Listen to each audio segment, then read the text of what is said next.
Somewhere in the quiet stretch between 2 a.m. and a half-empty fuel station coffee, I started wondering if 2025 might be the year a driver's car stops sounding like an engine and starts feeling like something else entirely. And I didn't think much of that thought until one small electric SUV showed up near the end of my night and honestly messed with everything I believed about cheap cars, fast cars, and the ones we remember years later. You know the kind of night I'm talking about. Highway lines melting into each other, steering wheel warm from your palms, radio low enough that you can hear the tires whispering secrets to the asphalt. That's when cars start talking back.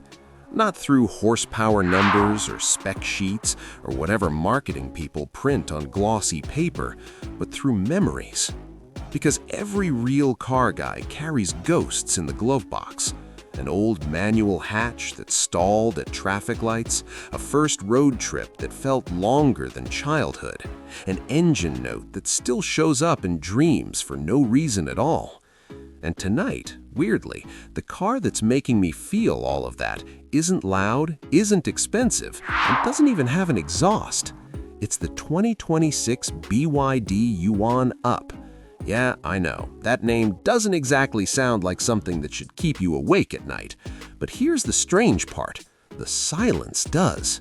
Because when a car this small, this simple, and somehow this cheap starts moving through the world without vibration, without drama, without even asking permission, you start realizing the rules changed while we were busy arguing about horsepower. And the craziest thing isn't what it does, it's what it doesn't need to do anymore. No big grille trying to look angry, no fake exhaust pretending to be brave, no complicated story to justify why it exists. It's just honest transportation in a world where honesty disappeared somewhere between turbochargers and monthly payments. And maybe that's why it feels important. Because this little electric SUV shows up around $15,000 in some markets, and suddenly the conversation nobody wanted to have becomes impossible to ignore. What happens when electric cars stop being luxury experiments and start becoming normal people's first cars? Not someday, now. That thought hit me harder than any acceleration figure ever could. Because I remember when cheap car meant sacrifice.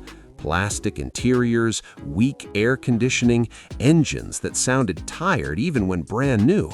But this thing, it doesn't feel tired. It feels calm, like it already accepted the future while the rest of us are still debating it in comment sections.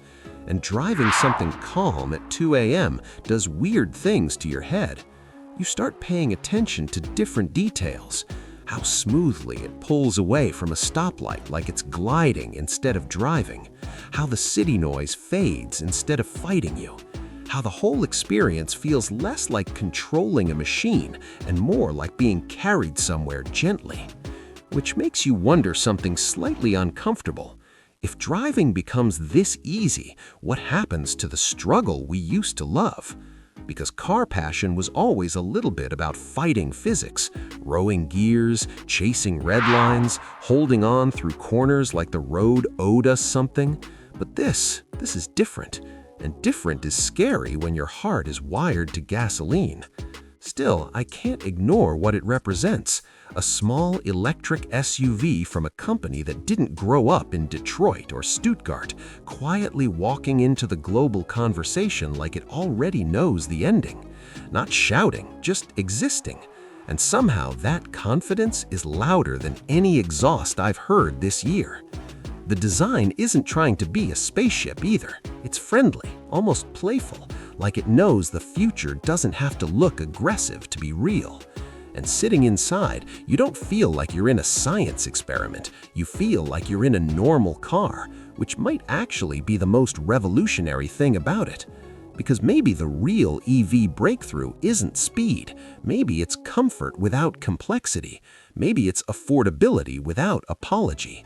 Maybe it's a car your younger self could actually imagine owning instead of just wallpapering on a bedroom wall. That realization stayed with me longer than I expected, long enough to make me question something I never thought I would. What if the next generation of car lovers doesn't fall in love with engine sound, but with silence? What if their memories aren't tied to rev counters, but to smooth acceleration under city lights? Would that still count as passion? Or is passion just changing shape right in front of us? Because here's the truth nobody likes admitting. Every era thinks it had the real cars, until time moves on anyway. And somewhere out there tonight, someone is going to drive a BYD Yuan Up as their very first new car. No history, no nostalgia, no comparison, just a quiet beginning. And years from now, that same person might hear an old electric motor whine in a parking lot and suddenly remember being young, being free, being somewhere between destinations at 2 a.m. The same way we remember exhaust notes, the same way we remember shifting into third on an empty road. Different sound, same feeling. And maybe that's the part that surprised me the most. Not the price, not the technology, not even the idea that a $15,000 electric SUV could shake the industry, but the quiet realization that emotion doesn't belong to gasoline. It belongs to movement, to moments, to whatever carries us through the night when nobody's watching. So now I keep thinking about something I can't quite answer. If a cheap, silent, simple electric SUV can still make a car guy feel nostalgic, then what actually makes a car a car?